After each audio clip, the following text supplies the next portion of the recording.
Bien, chers amis, bonjour, bonsoir à tous.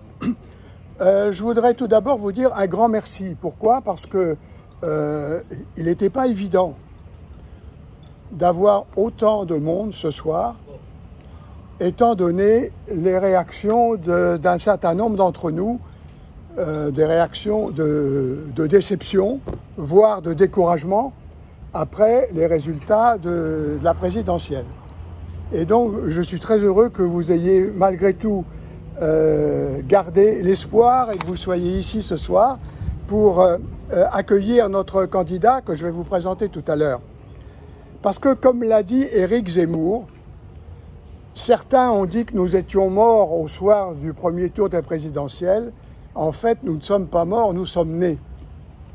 Et c'est vrai que ces législatives sont, à mon avis, vraiment le début de la reconquête. Puisque quand on conquiert à partir du terrain, à partir de la base. Et donc ces législatives sont vraiment le début de la reconquête. Et comme l'a dit tout à l'heure, j'ai reçu un message, comme l'a dit tout à l'heure Éric Zemmour, tant qu'on n'est pas battu, tant que ce n'est pas fini, tant qu'existe l'étincelle française et que nous sommes nombreux à la faire vivre, il y a une lueur d'espoir. Voilà, alors nous sommes là ce soir pour ranimer cette lueur d'espoir. Et l'officiant, en l'occurrence, c'est notre candidat, Marc Guyon. Il nous vient de Hong Kong. Il se présentera à vous dans un instant. Il fera son exposé, il nous expliquera pourquoi il a décidé de s'engager, quel est son programme, et puis ensuite, on pourra lui poser toutes les questions qu'on a envie de lui poser. Voilà, alors sans plus attendre, je lui laisse la parole. Marc, c'est à toi. Merci Daniel.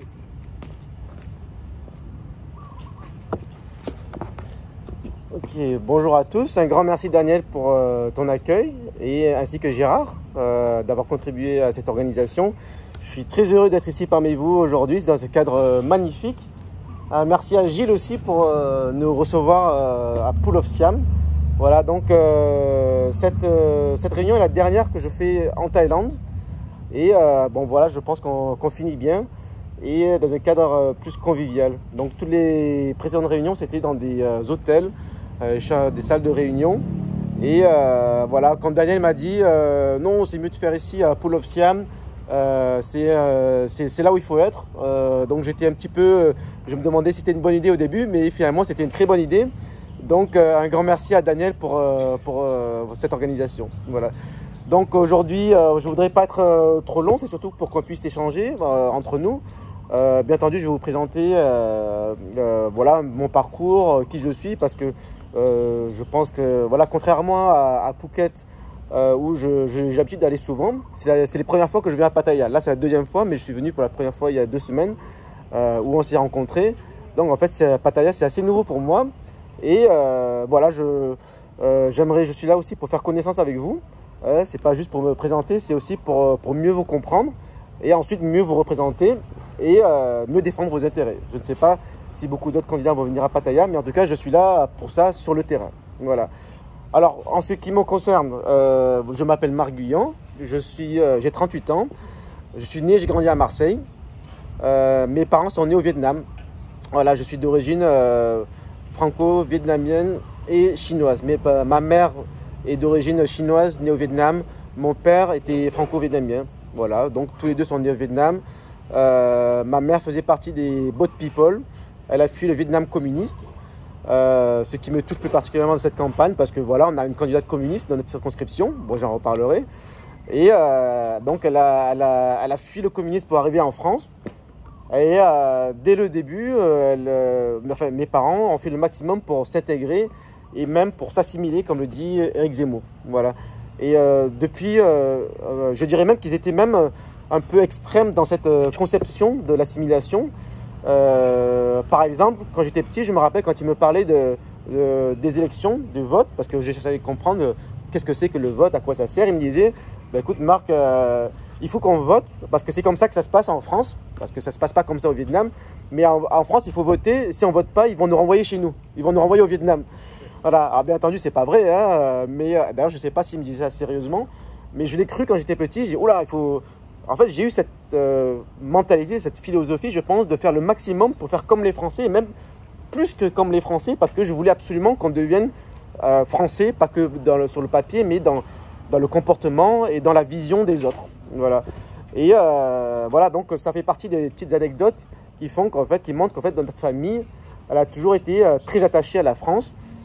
J'ai 2 sœurs qui s'appellent Michel et Marcel. Et je pense que mes parents, indirectement, ils m'ont inculqué cette passion de la France. J'ai 2 enfants qui ont 6 ans et 4 ans et qui s'appellent François et Louis. Je leur ai donné ces prénoms parce que j'avais envie. À l'époque, il n'y avait pas de Zemmour, il n'y a pas eu cette polémique pour certains au niveau des prénoms. Je l'ai fait parce que j'en avais envie. Voilà, donc j'ai pas eu besoin d'avoir une loi pour le faire. C'est venu du cœur et c'était en concertation avec mon épouse qui est hongkongaise. Alors, on est un couple binational aussi, ça fait partie aussi des situations, des Français, des nouveaux profils de Français étrangers que je voudrais mieux représenter. Parce que je pense que de nos jours, nos élus sont de plus en plus déconnectés de la réalité, et en tout cas des profils des Français qui sont censés représenter. À Hong Kong, on a de plus en plus de couples binationaux, mais je pense aussi en Thaïlande. Vous avez aussi, certains d'entre vous, vous êtes des familles binationales aussi, vous avez des enfants en Thaïlande, donc vous avez des problématiques sur l'éducation, sur la santé, que vos représentants ne comprennent pas forcément. Voilà, donc si je suis là, c'est aussi pour comprendre vos spécificités. Voilà.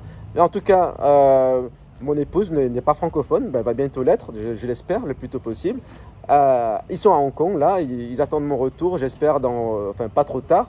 Mais en tout cas, je suis en campagne jusqu'à la fin de la campagne législative, c'est-à-dire jusqu'à la fin du 2e tour. Et ensuite, je rentrerai à Hong Kong, parce que pour l'instant, je ne peux pas rentrer parce qu'il y a 1 semaine de quarantaine. Donc, je ne peux pas me permettre de passer 1 semaine en prison dans un hôtel en allant soit à Hong Kong, soit à Taïwan. Parce qu'on m'a critiqué pour ça récemment de ne pas aller à Taïwan. Mais je ne peux pas parce que rien que cette semaine, je fais un jour, une ville. Donc, j'étais à Bangkok lundi, mardi, j'étais à Chiang Mai, mercredi, j'étais à Koh Samui. Hier, j'étais à Phuket et aujourd'hui, je suis ici. Donc, j'ai dormi 2-3 heures par nuit. On a fini tard. Je prenais l'avion. Je partais pour l'aéroport à 6-7 heures du matin.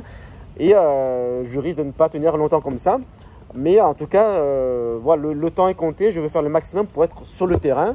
Je ne veux pas juste vous envoyer quelques emails et quelques messages par Facebook et tout le reste. Il n'y a rien de mieux que le concret, le réel et la rencontre en personne. Voilà. Bon, ça, c'était un peu pour vous raconter ma vie. Si j'en dis trop, ce qui m'arrive beaucoup, vous pouvez m'arrêter. En tout cas, au sujet de mon parcours politique, je me suis engagé quand j'avais environ 20 ans, après le bac, voilà. Et j'ai fait la campagne pour Nicolas Sarkozy à l'époque. Voilà, mon background, c'est l'UMP, les Républicains. J'étais un jeune populaire à l'époque. Et quand Nicolas Sarkozy est arrivé sur la scène politique, pour moi, c'était la révélation. Il mettait sur la table des sujets qu'il fallait traiter et il le faisait d'une certaine manière qu'en fait, j'avais vraiment, je dis waouh, mais c'est exactement ça. Il répond aux problèmes qu'il y a en France et il va apporter des solutions. C'est la même chose avec Zemmour ensuite. J'avais ce même sentiment. Voilà. Mais en tout cas, Nicolas Sarkozy, bien entendu, comme je suppose, ceux parmi vous, je suppose qu'il y en a qui l'ont soutenu aussi, on a été très déçus. Mais ça n'empêche pas qu'en fait, ce que je veux dire par là, c'est que le Sarkozy de 2007, quand il était en campagne, quand il avait fait les propositions, ça reste quand même une référence et c'est, on va dire, la philosophie, la doctrine politique dans laquelle je m'inscris. Contre un petit peu moins, par exemple, en 2017 avec François Fillon, pour qui j'ai fait campagne, j'ai fait le maximum, mais je n'avais pas le même engouement. Moi-même qui suis Marseillais, je suis né, j'ai grandi dans l'insécurité. Je ne vais pas dire que je suis né en Afghanistan, mais je suis né dans une ville où c'est un melting pot. Il y a de l'immigration de toutes origines et je comprends les problèmes de la France. Et je comprends que le problème, ce n'est pas l'immigration en soi-même, mais c'est ce qu'on en fait, c'est comment les gens décide de se comporter en France et comment l'État gère l'insécurité, comment la justice gère cela, est-ce qu'elle est laxiste ou pas. Donc ce sont des sujets qui me parlent. Voilà. Et ensuite, en 2022, quand Éric Zemmour s'est porté candidat, ça a attiré mon attention. J'étais très intéressé parce que je le suis depuis des années dans les médias, bon, comme tout le monde, à voir ses livres, ses interventions. Et quand il est devenu candidat, j'ai commencé à m'intéresser. Et je suis devenu adhérent le jour de son le jour où c'était possible, le jour de son meeting de Villepinte, voilà, où il a annoncé la création de Reconquête. Et j'étais déjà orphelin de parti depuis 2-3 ans. J'avais quitté les Républicains pour des histoires plutôt personnelles. Bon, on n'a pas besoin d'entrer dans les détails, vous pouvez me poser des questions si vous le souhaitez. Mais en tout cas, cela faisait longtemps que je cherchais l'homme ou la femme providentielle pour porter certaines valeurs. Et enfin, je les ai trouvés en Éric Zemmour. Personnellement, je suis aussi élu à Hong Kong, mais je suis élu sans étiquette. À Hong Kong, on avait 5 listes pour les élections consulaires et il y en avait 4 étiquetées politiquement ou même une association politique. Et j'étais je suis le seul élu sans étiquette.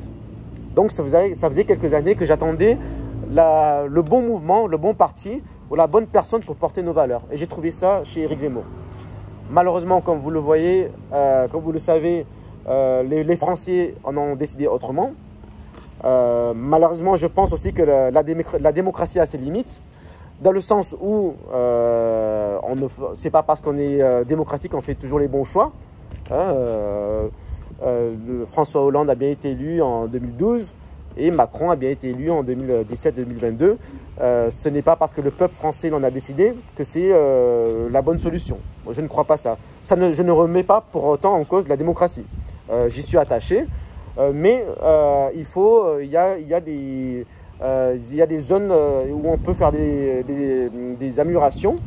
Et en fait, là, je pense que, comme l'a dit très bien Daniel au début, Éric Zemmour a dit que le soir du premier tour, nous ne sommes pas morts, mais c'est le soir où nous sommes nés.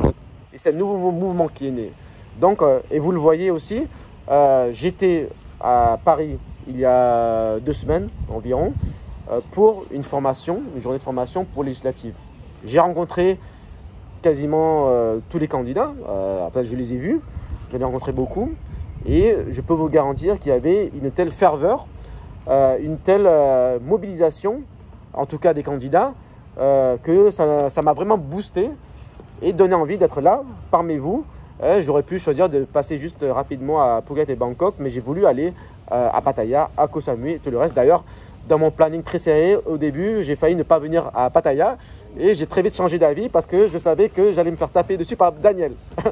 Donc finalement, je suis ici avec vous et aussi, j'espère aussi qu'on pourra ensemble créer des liens parce que tout commence maintenant. Pendant la campagne législative, mais aussi après. Après la campagne législative, ça continue, quel que soit le résultat. On a aussi par ailleurs la Thaïlande. Ce n'est pas n'importe quel pays, c'est un des rares pays où Zemmour est arrivé en tête.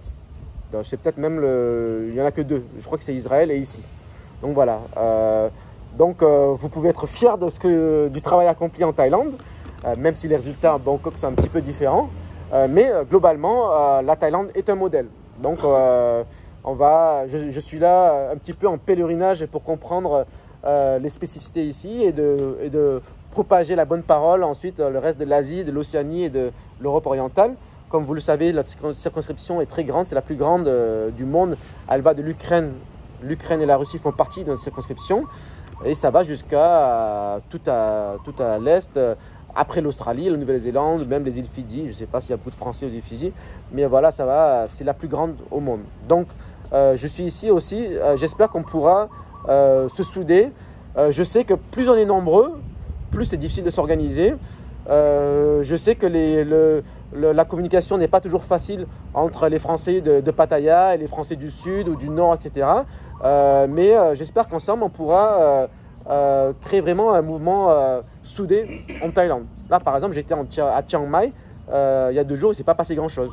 Donc, j'espère pouvoir voir qui à Chiang Mai pourra prendre la relève et développer le mouvement parce que tout démarre maintenant et ça dépend de nous tous d'avoir la ferveur, la lueur, cette lueur d'espoir, cette étincelle dans nos yeux et dans notre cœur et de croire que tout est possible parce que tout est vraiment possible et en particulier dans notre circonscription.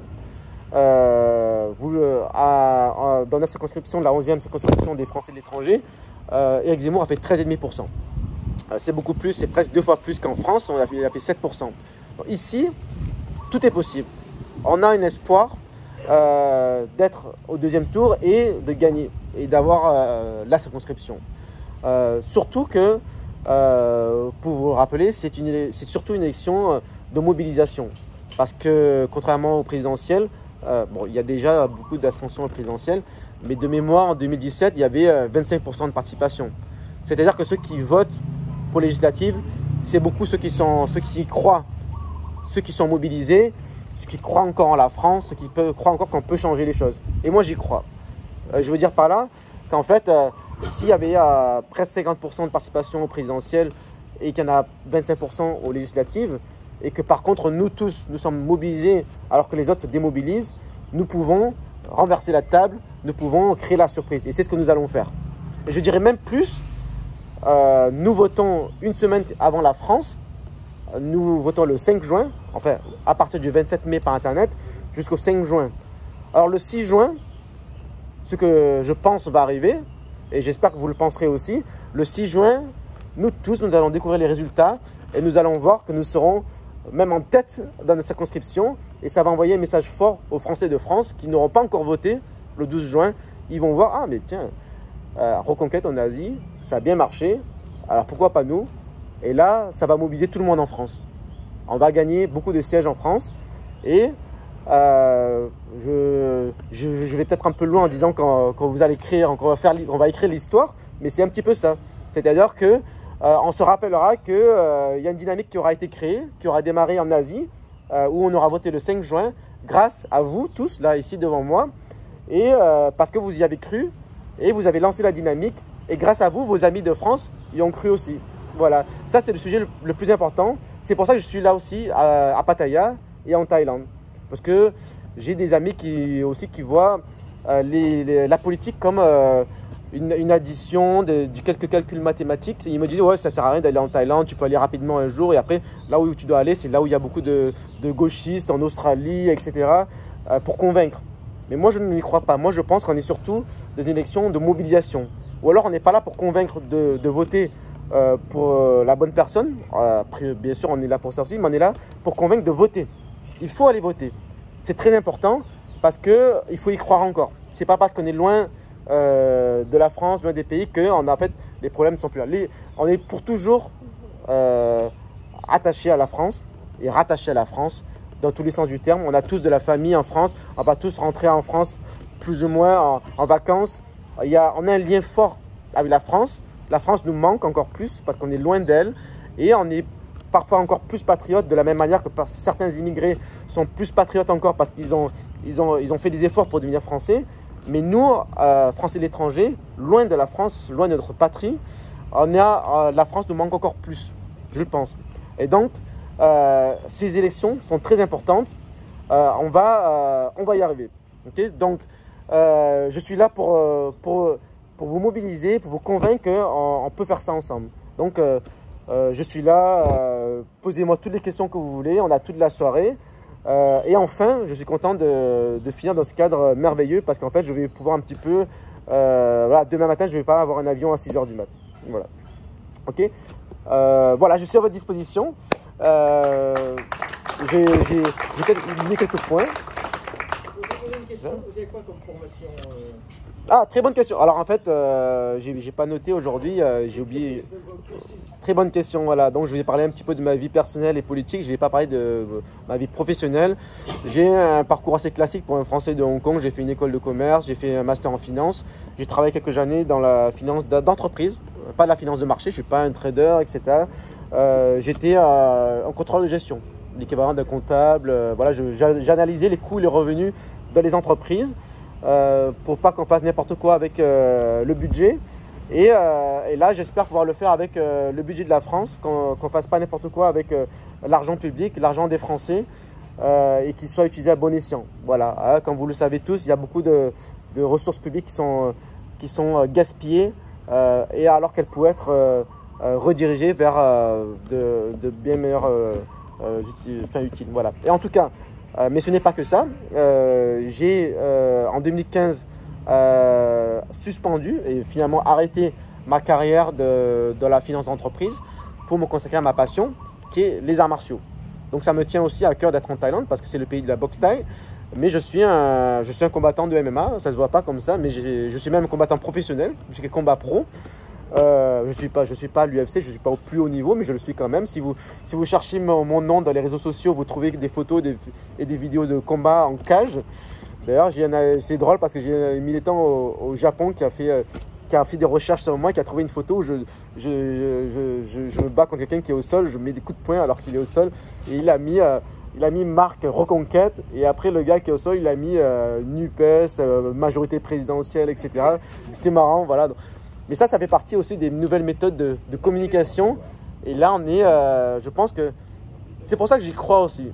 Donc c'est-à-dire que notre mouvement, c'est pas juste le début parce que Zemmour a dit que c'est le début, c'est pas juste le début parce que je suis là, parce que j'y crois et que je vous le dis, c'est le début parce que c'est les chiffres.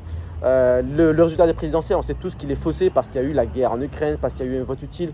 Les vrais chiffres, c'est que c'est le premier parti de France, plus de 125 000 adhérents, c'est pas pour rien.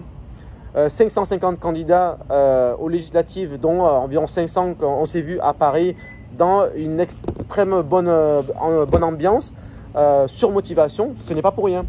Les militants les plus mobilisés sur les réseaux sociaux, ce n'est pas pour rien. C'est-à-dire que ceux qui font partie de Reconquête, c'est ceux qui croient vraiment. Ils savent que c'est là l'avenir. Donc ça aurait pu démarrer très vite avec l'élection d'Éric Zemmour dès cette année, mais ça peut arriver progressivement avec un certain nombre de députés dans les prochaines semaines à l'Assemblée nationale. Ça peut être encore pire, mais bon, ça va arriver. Ça va arriver parce que nous avons les bonnes propositions et nous, enfin, nous avons le programme et, je veux dire, la doctrine politique qui va fonctionner.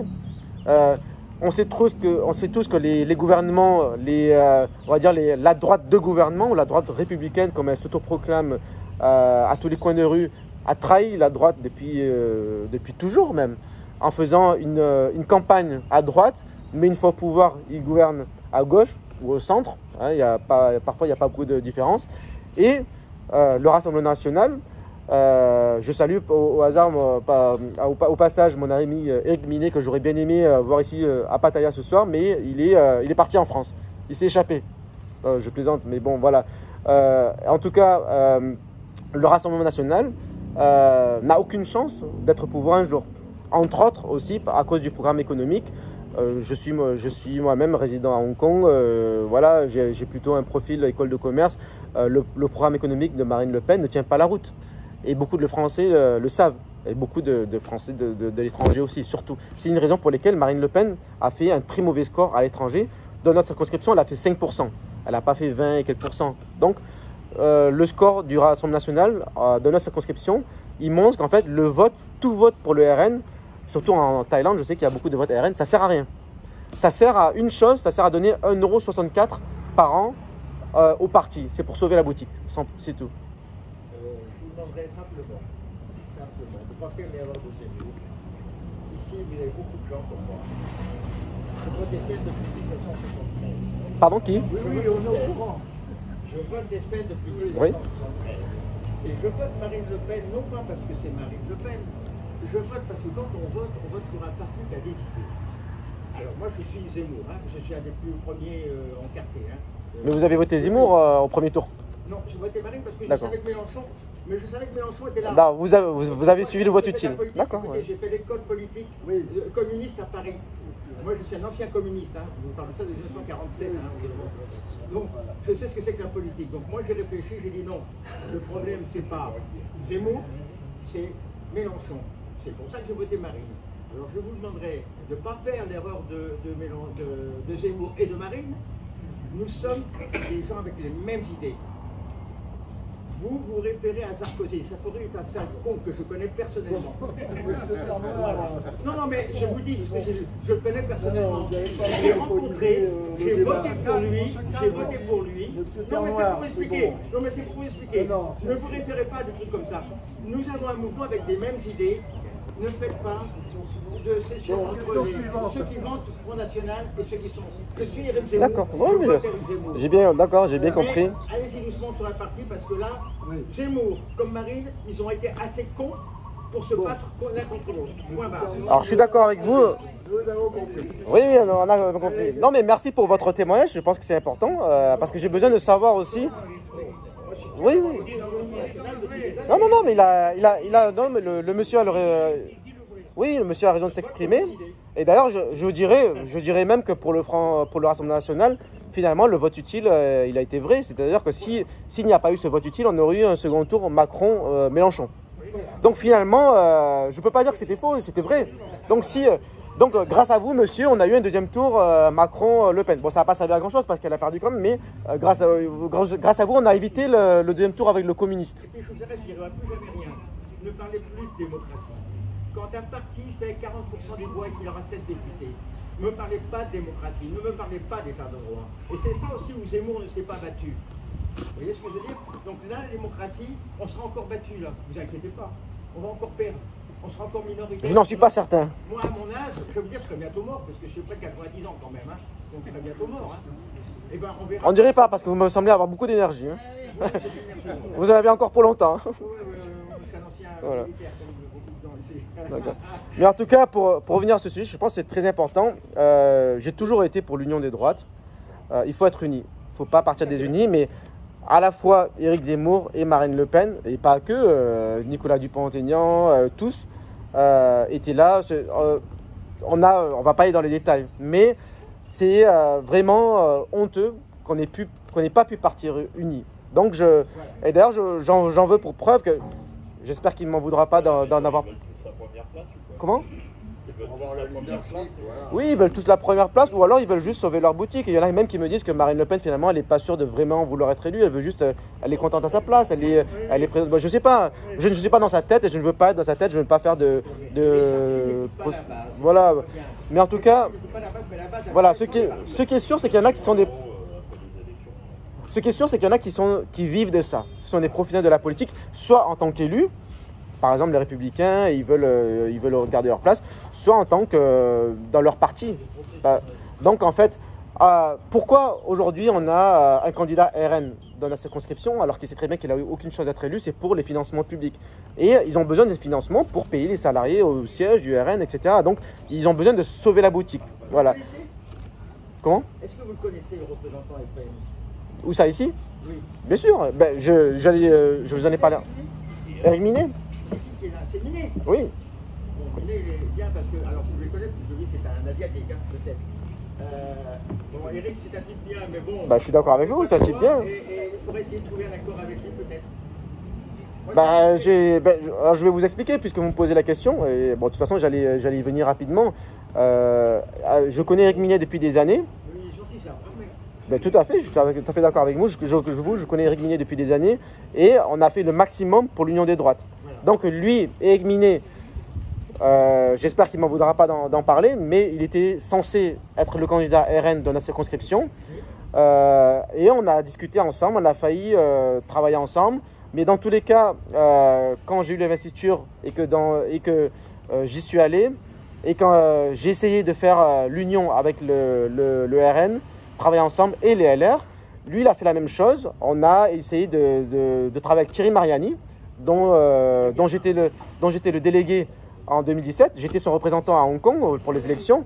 Donc, on me critique pour ça. Il y a plein de gens qui m'attaquent en me disant « Ouais, Marc Guyon, il marche sur les pas de Thierry Mariani, etc. » Mais je l'assume.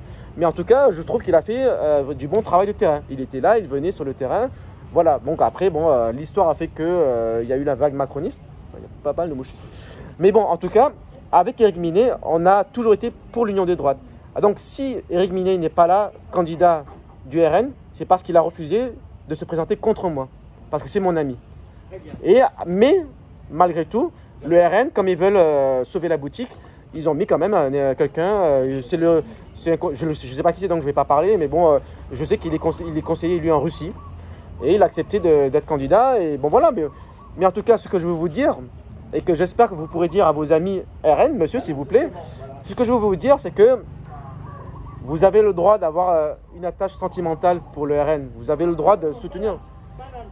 Voilà, mais bon, vous pouvez avoir une histoire personnelle avec l'RN, mais en tout cas, là, si vous voulez rendre service à la France et pas au RN, pas à un parti politique, il faut voter pour le candidat le mieux placé. Et le seul, je dis bien le seul qui puisse battre Anne Genetet, la députée actuelle, c'est moi. Or, je ne vous dis pas que ce sera facile, vous vous dites que de toute façon, on va perdre. Non, je ne crois pas. On a une chance, mais il faut se mobiliser. Mais en tout cas, je suis le seul. On a 3 candidats qui peuvent être au second tour. C'est la députée actuelle, c'est moi ou c'est la communiste. Donc, on a, je ne sais pas pourquoi, la nouvelle union populaire, écologique et sociale, on pourrait ajouter progressiste, féministe, tout ce qu'ils veulent, etc. Ils ont fait un méga mix et ils ont choisi des candidats a priori qu'ils considèrent les mieux placés. Mais ce n'est pas la mieux placée dans notre circonscription. La candidate NUPES est communiste. Elle n'habite pas en Asie. Elle n'a pas d'attache avec l'Asie, à part, comme elle le dit, elle a vécu un peu en Asie. Elle est journaliste, elle a été en Asie parce qu'elle était, il me semble, correspondante de l'Humanité, je crois. Voilà. Donc, c'est comme ça qu'elle se prétend légitime. Mais elle n'est pas élue locale. Je suis un élu local à Hong Kong. D'ailleurs, je dirais qu'avant elle, il y avait 2 candidats qui s'étaient déclarés candidats de notre circonscription. Il y avait Franck Pajot qui est en Chine, qui me semble être... Voilà, on n'a pas les mêmes convictions, il est de gauche, mais il me semblait un profil assez bien, un conseiller élu par le peuple français en Chine. Et il y avait un autre qui représentait la France insoumise au Vietnam. Mais en tout cas, il y avait des candidats crédibles à gauche. Ils les ont remplacés par une parachutée communiste. Donc le deuxième tour se joue entre elle et moi. Donc si vous voulez que ça fonctionne, que le deuxième tour se joue entre la Macronie et moi, il faut se mobiliser et en parler autour de nous.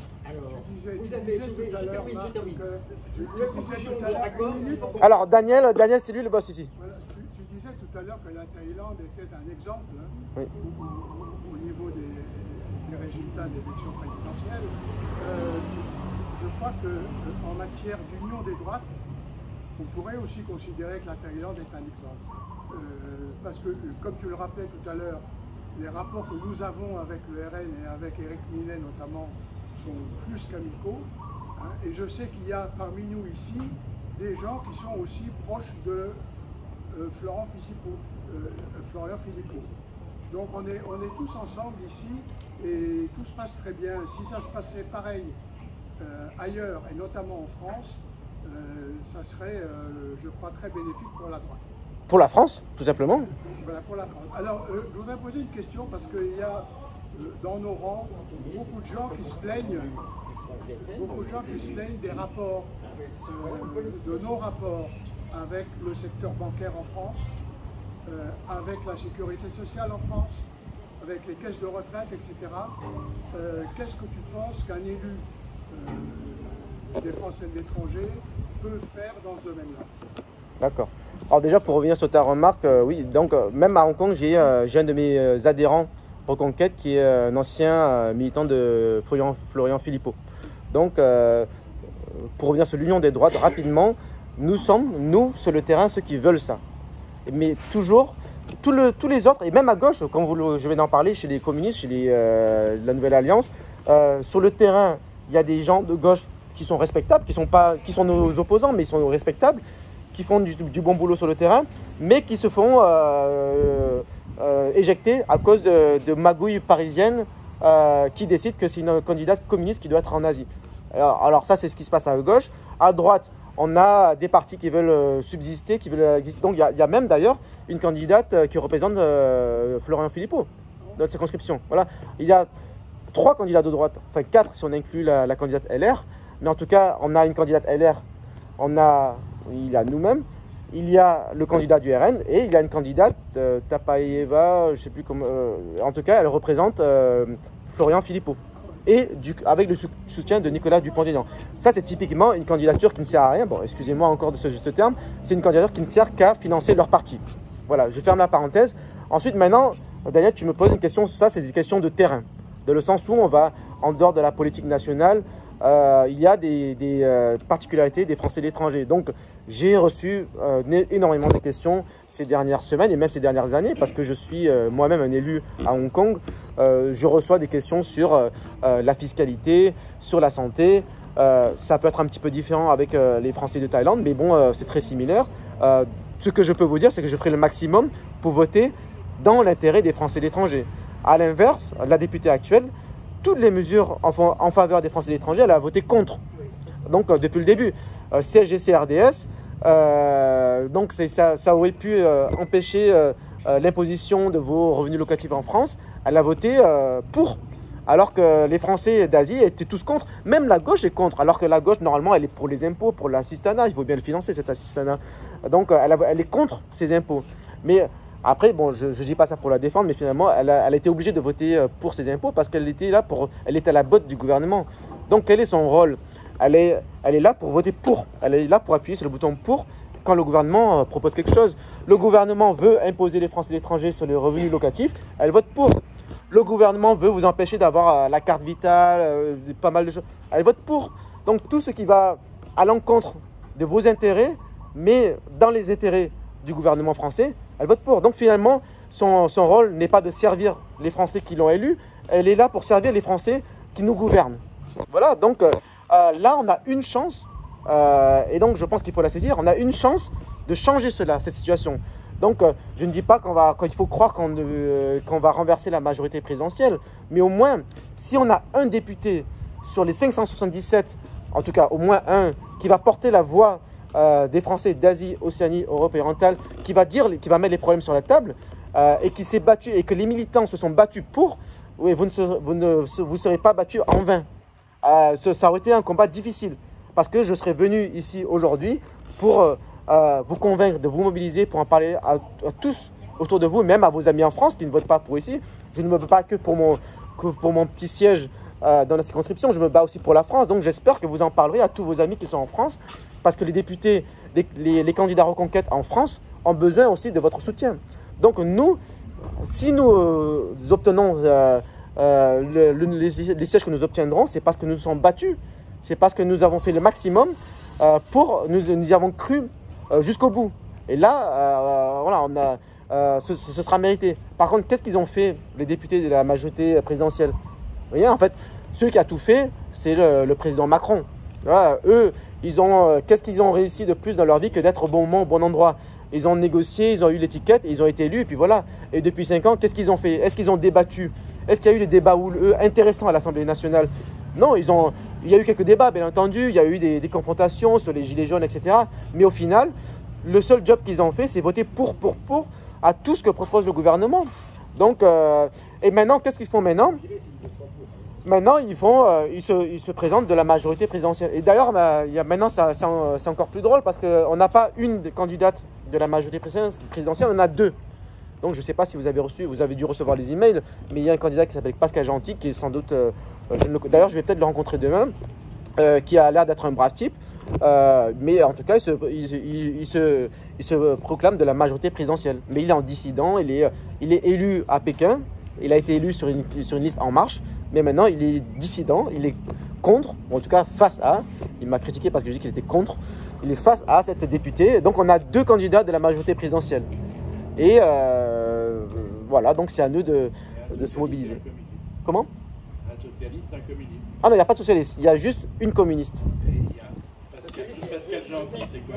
Ah non, c'est celui dont je parle. Pascal Gentil, il n'est pas socialiste. Lui, il est majorité présidentielle. C'est un élu En Marche. Il n'y en a pas 2 En Marche, mais il y en a 2 de la majorité présidentielle. Il y en a une officielle, vous allez la voir avec la tête de Macron, bon, de toute façon vous la connaissez. Et il y en a un qui se veut de la majorité présidentielle, mais qui n'est pas investi par eux. Mais s'il est élu, il va siéger avec la majorité présidentielle, il va voter avec la majorité présidentielle et il va agir, il sera à la botte de Macron aussi. D'ailleurs, il le proclame, c'est l'ami de Macron, etc. Il met des photos avec Macron. Tu as eu la présence à la réunion de Chevrier Comment? Hier? À Phuket? Oui, oui. Et puis également de Francis Cossédu du Rassemblement. Oui, vous connaissez Cossédu, oui, ben, il était là. Donc, et d'ailleurs, je ne savais pas qu'il était représentant. Il est intervenu comme monsieur pendant la réunion et il a dit voilà, j'ai toujours voté FN, RN, etc. Donc, ah, bon, tiens, ben, merci d'être venu ce soir. Mais on a eu de très bons échanges et je le remercie d'être là. Comment? Francis, ça fait longtemps qu'il est au Front National. Oui, ben, je l'ai appris ensuite par la suite, mais voilà, je l'ai rencontré hier. Et donc, pour revenir au sujet de l'Union des droites, hier, je suis très heureux qu'ils soient tous venus.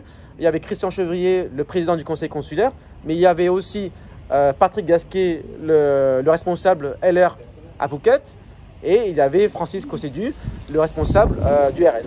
Voilà. Et bien entendu, il y avait René Soria, qui est responsable de Reconquête. Voilà. Donc sur le terrain, les militants veulent la réussite de la France. Les cadres des partis, ils veulent leur propre réussite personnelle et sauver leur propre boutique. Donc, l'union des droites, elle n'a pas été faite par les cadres, mais elle peut être faite dans les urnes, par vous.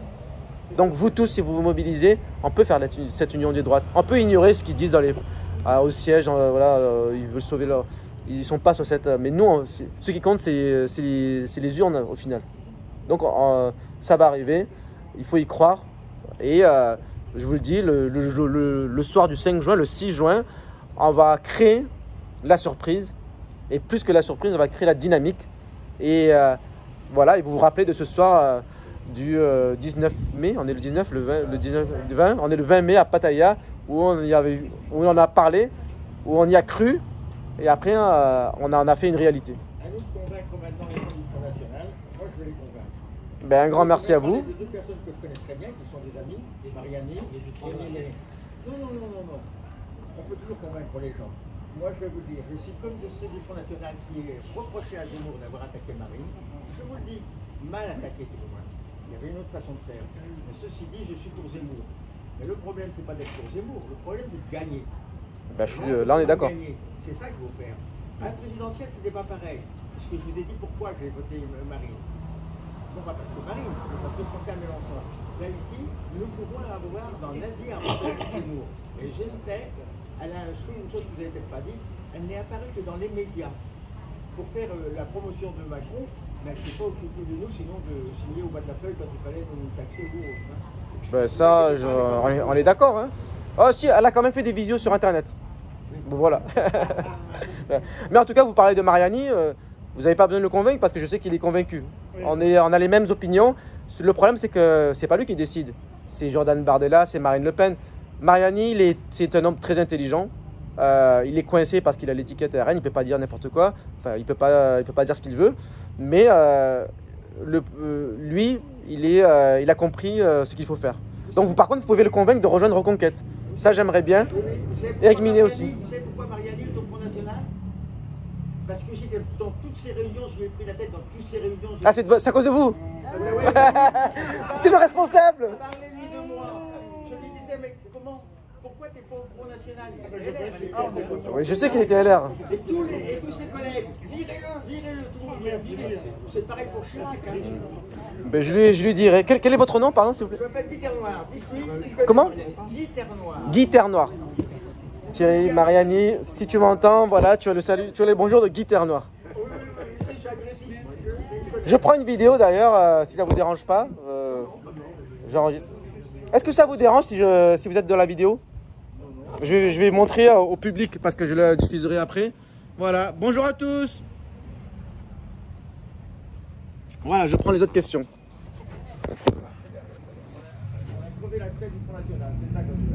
Voilà, ben non, il faut continuer.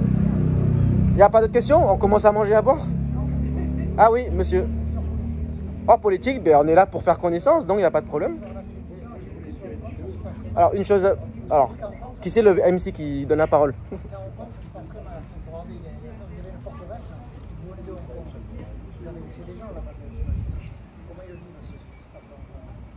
D'accord. Ok, donc vous me posez une question, en fait c'est un petit peu politique aussi parce que c'est un peu lié à la politique sanitaire. Donc voilà, pour ceux qui nous suivent en vidéo, donc on me pose des questions sur Hong Kong, ce que j'ai laissé là-bas. Oui, alors la situation, alors déjà, bon, mon épouse et mes enfants sont à Hong Kong, c'est la première fois que je suis loin d'eux depuis si longtemps. Et je les retrouverai après le deuxième tour. Donc voilà. Mais après, j'ai laissé pas mal d'amis à Hong Kong. Mais bon, pour eux, la vie continue. Ça se passe. Les restrictions sanitaires sont de plus en plus relâchées. Mais ça a été très dur pendant de longs mois. J'ai beaucoup d'amis qui ont quitté Hong Kong parce qu'ils n'en pouvaient plus. Soit des restrictions sanitaires directement, parce qu'ils n'en pouvaient plus de revenir, d'avoir 3 semaines de quarantaine, de ne pouvoir pas aller au restaurant, tout est fermé, etc. Soit indirectement, parce que de toute façon, ils avaient tout perdu, ils ont perdu leur business. Moi-même, dans mon activité en tant qu'entrepreneur, j'ai quasiment tout perdu avec le Covid. Et d'ailleurs, finalement, je pourrais dire, j'ai l'impression que les étoiles sont alignées.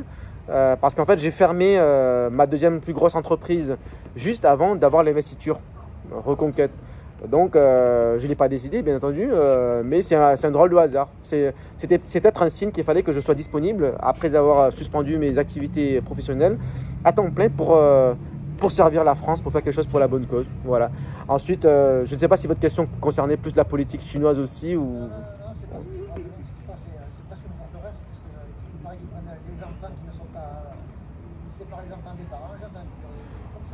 Oui, alors ça, oui, effectivement, c'est la gestion de la crise sanitaire à Hong Kong est très, je vais dire, extrême.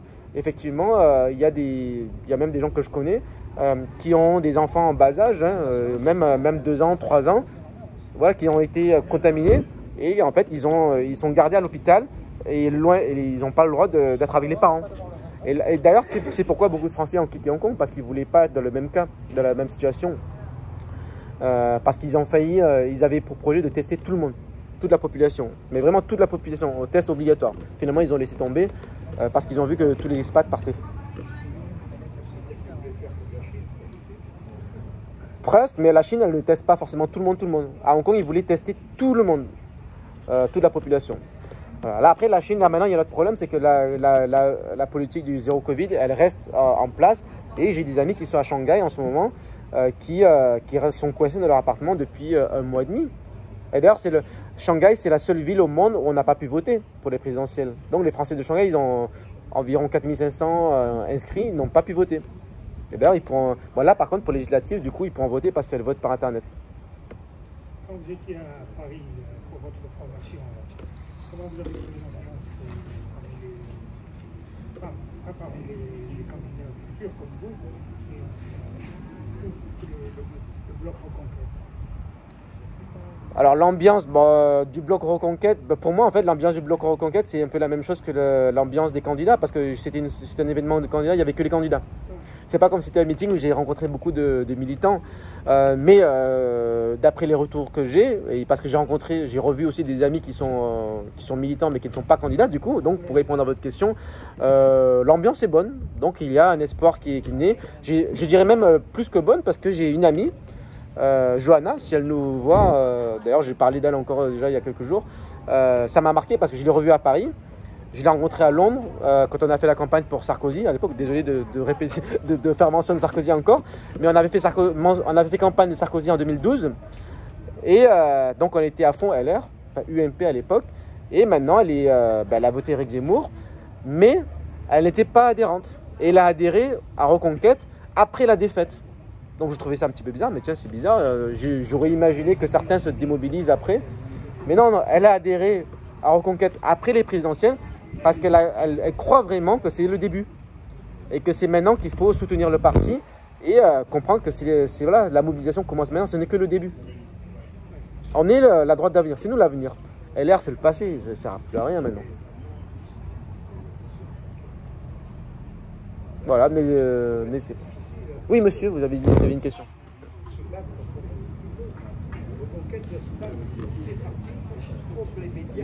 Oui, c'est ce que j'allais dire. Ben oui, effectivement, il faut se battre contre tout le monde, tous les médias, plus que les médias, plus que la bien-pensance en général. Moi, j'ai des amis qui sont militants et ils sont professeurs, ils sont profs dans les lycées français. Donc, ils sont un petit peu coincés parce qu'ils peuvent être mal vus.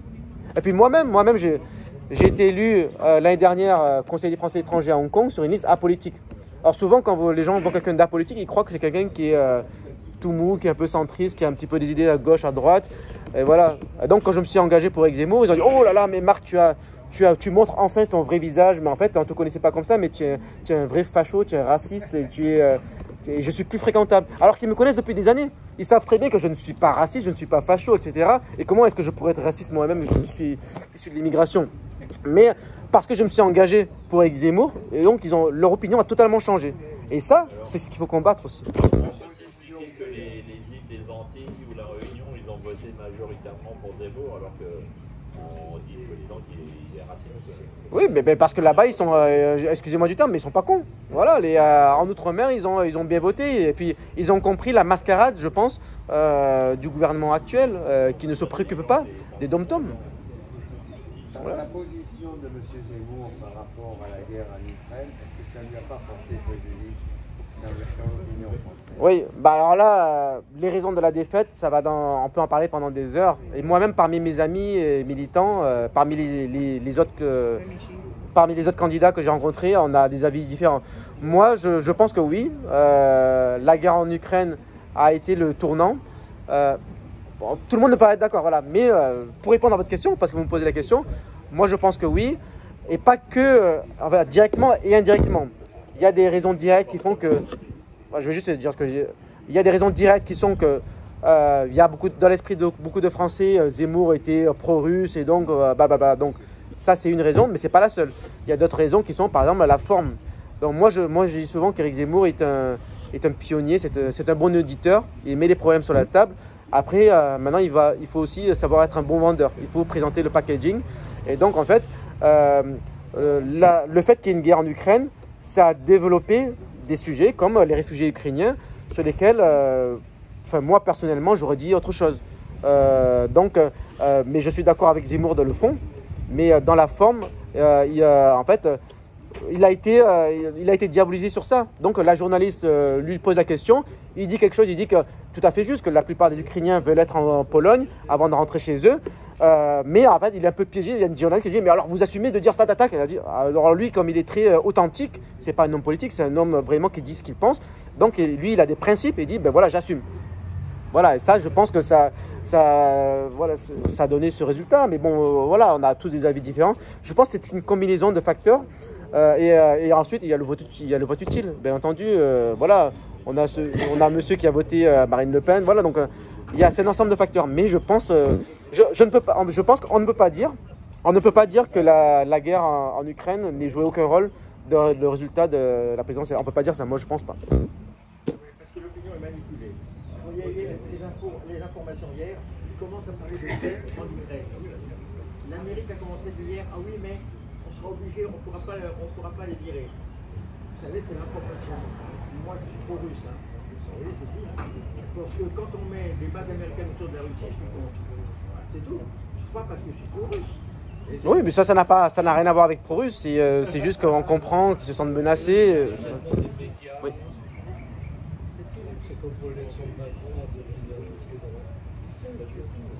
Oui, mais je suis d'accord avec vous. Mais après, je pense que ce n'est pas la seule raison. Mais c'est vrai que... Zemmour dit quelque chose, on en prend la moitié. Oui, tout à fait. Après, il y a plein de choses.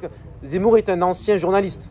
Oui, donc, voilà, par rapport... S'il doit répondre à tout ce que tout le monde dit, il est seul contre tous. Bien sûr, oui. Donc, attends, il a passé sa vie à contester ce qu'on lui reproche. C'est comme pour Pétain, ça. Moi, j'ai connu Pétain, alors.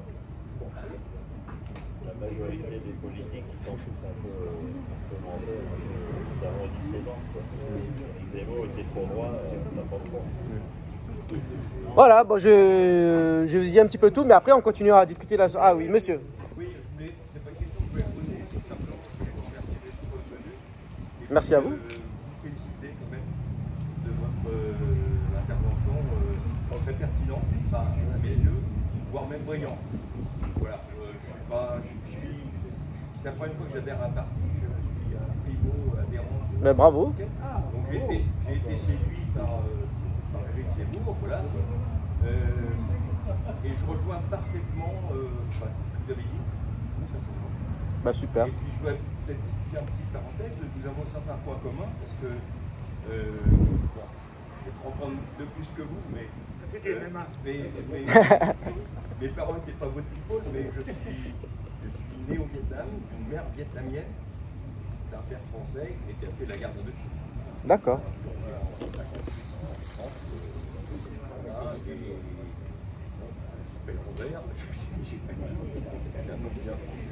Voilà, Robert, franco-vietnamien, voilà. Fier d'être français et fier de défendre les valeurs françaises. Un peu moins maintenant, quand même. Non, j'espère le redevenir. Ouais. Fier d'être français, un peu moins fier du gouvernement, de la façon dont il est représenté. C'est ce que je voulais dire. De beaucoup de compatriotes. Je trouve qu'une majorité a sombré dans... Enfin, je ne vais pas le dire le mot, mais voilà, je trouve ça très dommage. Bon, je suis bien content, je suis expatrié depuis un an et demi. Hein. Je suis bien content d'être ici, enfin, loin de la France et loin de certains Français. Oui, mais je suis heureux d'être ici parce que, bon, voilà, on partage des idées communes. Mais voilà, donc j'espère que Éric Zemmour suivra un parcours glorieux, le parcours qu'il mérite, et puis que je redeviendrai fier des Français. Oui, ben, je vous comprends tout à fait. Donc c'est ce que je dis de plus en plus ces derniers jours d'ailleurs, qu'on a démarré la campagne. Et d'ailleurs avant-hier à Koh Samui, il y a un monsieur qui a insisté dessus parce que moi je parlais des expatriés. Déjà je parle des immigrés et des expatriés. Je pense qu'ici, en Thaïlande, vous n'êtes pas vraiment des immigrés, vous êtes des expatriés. Parce qu'en fait, qu'est-ce qu'un expatrié? C'est, comme son nom l'indique, il y a expatrié. C'est quelqu'un qui est en dehors de sa patrie. Donc votre patrie, ce n'est pas la Thaïlande. Votre patrie, c'est la France. Si vous êtes en dehors de la France, vous êtes en dehors de votre patrie, vous êtes des expatriés. Donc vous n'êtes pas des immigrés en Thaïlande, vous êtes des expatriés en Thaïlande. Ce qui ne vous empêche pas de respecter la Thaïlande, etc., les lois, etc. Vous n'allez pas brûler des voitures, vous n'allez pas dire nique la Thaïlande, etc., etc. Donc vous êtes, voilà. Mais moi j'ai dit à ce monsieur, j'ai dit vous êtes des expatriés en Thaïlande. Lui il m'a dit non, je ne suis même pas un expatrié, je suis un exilé. Je me suis exilé de la France, je ne reconnais plus mon pays. De toute façon il est foutu, voilà. Mais quand même il continue à voter. Mais alors quand j'étais en Corée, j'ai rencontré un monsieur aussi qui m'a dit qu'en fait Zemmour avait totalement raison et qu'il était pour Zemmour mais qu'il n'avait pas voté. Il s'est dit ça sert à rien, il a quitté la France, donc il n'y a rien à faire, la France est foutue. Et moi je pense que non et je compte sur vous pour convaincre ces gens qui pensent ainsi parce que même si vous vous considérez exilé, que vous êtes loin de la France parce que vous ne la reconnaissez plus, ça ne vous coûte rien de suivre l'actualité, de mettre un bulletin dans l'urne ou même de voter sur internet, ça prend 5 minutes parce qu'en fait un petit geste multiplié par un autre geste et quand vous en parlez autour de vos amis, c'est comme ça que vous allez sauver la France.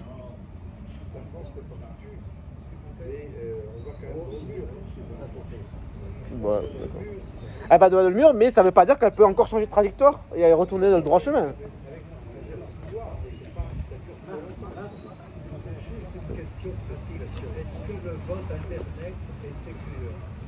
Alors, c'est une bonne question qu'on m'a souvent posée.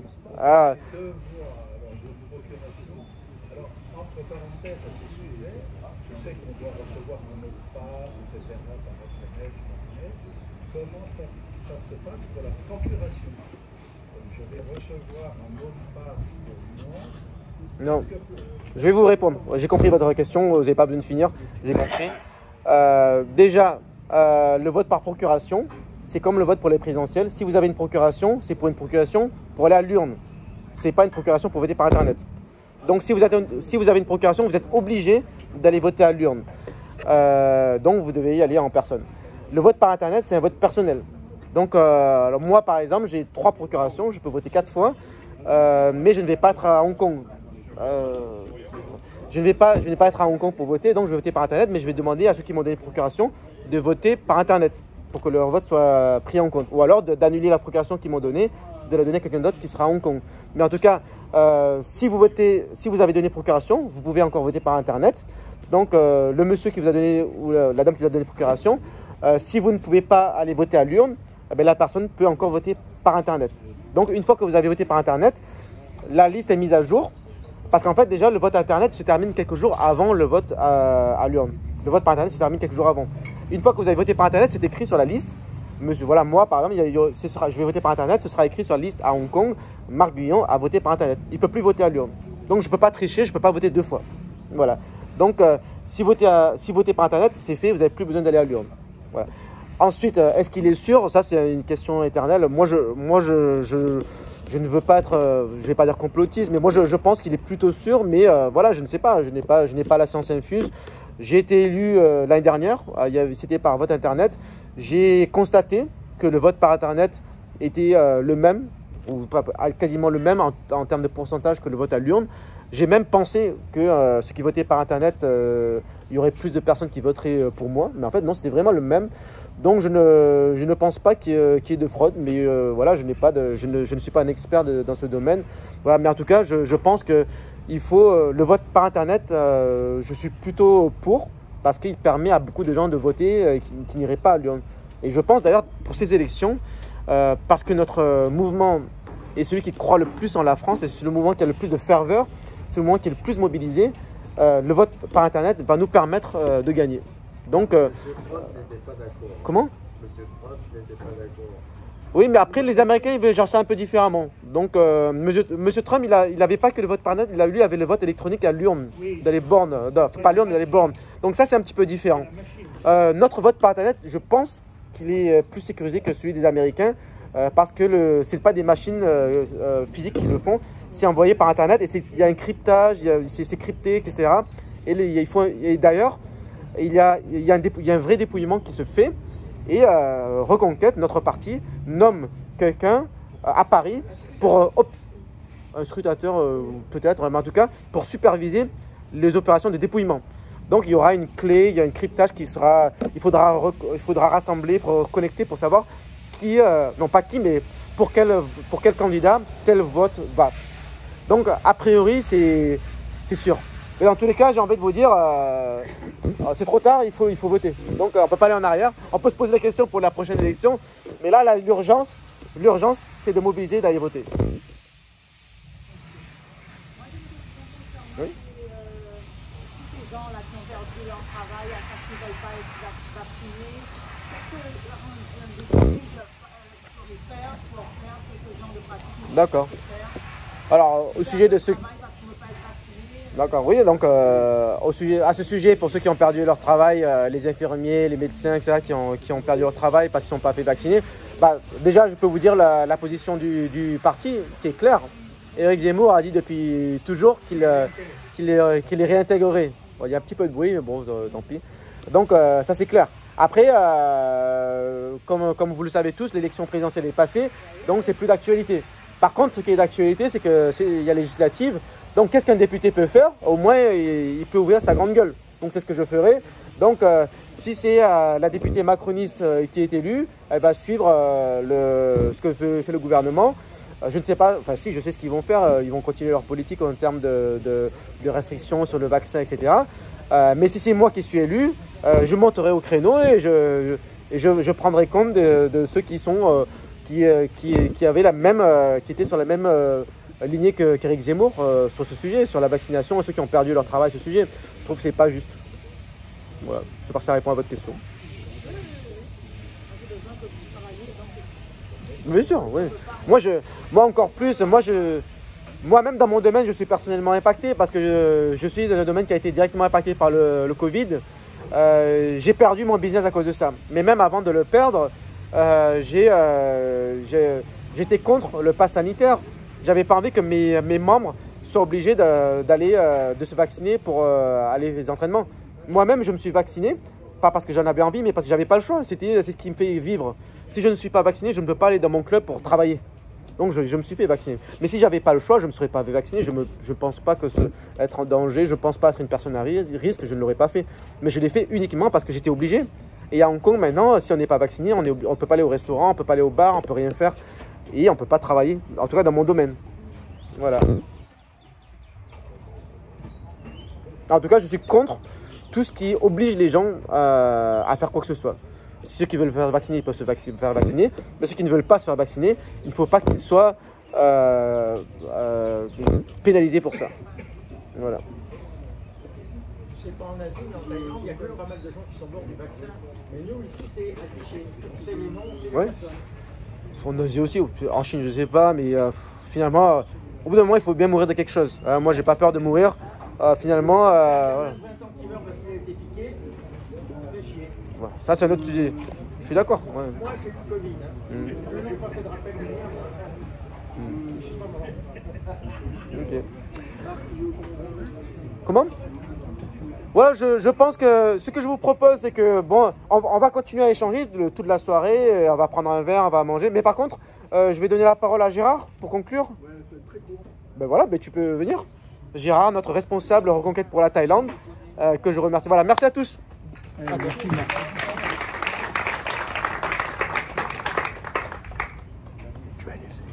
Oui, c'est bon, tu continues. Ah, ok. Bon, ben, merci d'être venu. Déjà, on va pas recommencer tous les merci. Je vais conclure en rebondissant sur tout ce qui a été dit avec une phrase de Winston Churchill.